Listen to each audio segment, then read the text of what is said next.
Tarbiyah Sunnah Channel. Lillah, nyunnah, merenah.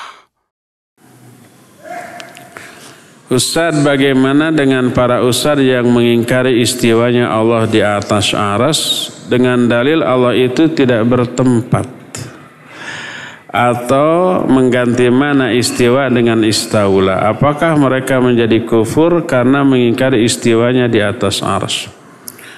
Kalau karena takwil, ini syubhat, tidak kufur.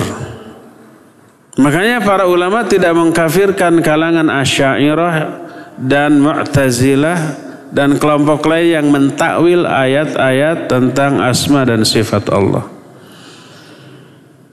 Kalau Allah istiwa di atas arsy, apakah maknanya Allah menempati arsy?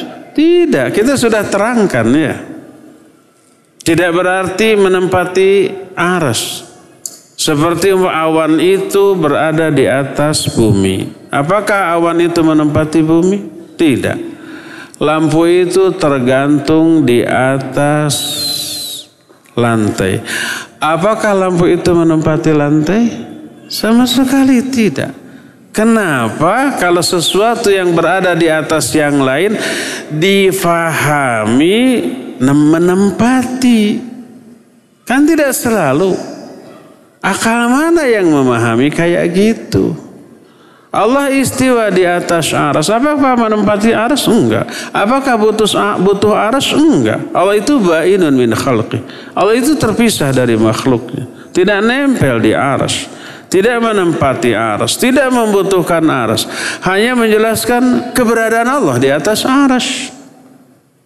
Lalu kenapa difahami menempati? Dari mana? Kalimat mana yang disebut menempati tersebut?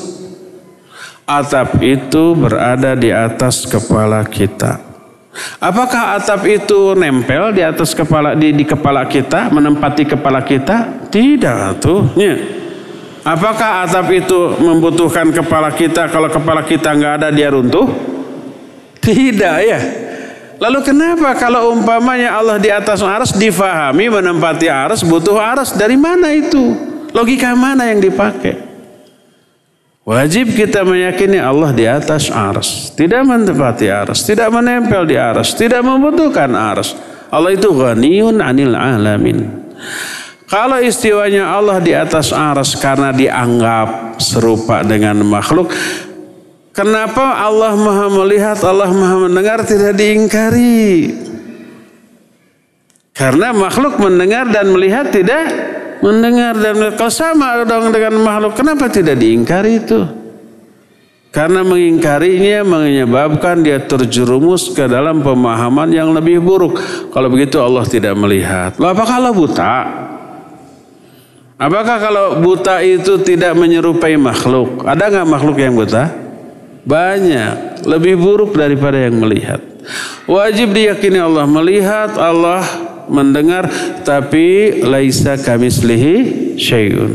Cara melihat Allah, cara melihatnya, cara mendengar Allah jauh berbeda dengan makhluknya. Istiwa Allah istiwa di atas arsy, manusia atau makhluk lain istiwa juga di atas yang lain.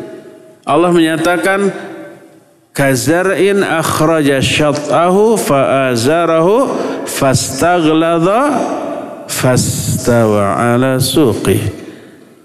Para sahabat itu ibarat sebatang tunas, sebuah tunas yang mengeluarkan batang, ya, lalu mengokoh nguat, fastawa ala suqih, batang itu istiwa di atas pangkalnya.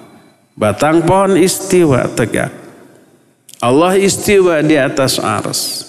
Sama enggak istiwanya? Beda. Istiwanya batang pohon di atas akarnya kita tahu begitu. Istiwanya Allah gimana? Laisa kamitslihi syai'un, enggak ada yang menyerupai di kalangan makhluknya, ya. Jadi kenapa harus mengingkari keberadaan Allah di atas arsy? Para Allah menerangkan begitu. Terus ditakwil istaula, itu tambah parah. Yang dimaksud dengan istawa di sana menguasai arsy. Ada enggak pernyataan Allah istiwa di atas bumi? Tidak ada. Kalau begitu apakah bumi tidak dikuasai oleh Allah? Kenapa hanya arsy? Para Allah itu menguasai seluruhnya. Itu pertama. Kedua, istaula itu adalah menguasai padahal sebelumnya tidak menguasai. Sesuatu itu dikuasai oleh pihak lain lalu kita serbu, kita rebut, kita kuasai. Itu istaula. Maka kalau istawa diartikan istaula, itu mengurangi kekuasaan. Karena sebelumnya mungkin arsy dikuasai pihak lain. Siapa? Lalu direbut oleh Allah, lalu Allah kuasai. Itu istaula maknanya. Jadi semakin ditakwil semakin ngaco pemahamannya. Semakin jauh menyimpang keyakinannya ya. Nah, tapi itu karena sekali lagi takwil. Karena syubhat. Bukan karena mengingkari ayat Allah Subhanahu wa ta'ala. Dia tidak mengingkari ayat Allah tentang istiwanya Allah, tapi mentakwil. Tidak keluar dari Islam, tidak kufur. Hanya terjerumus ke dalam penyimpangan di bidang akidah. Wallahu a'lam bishawab.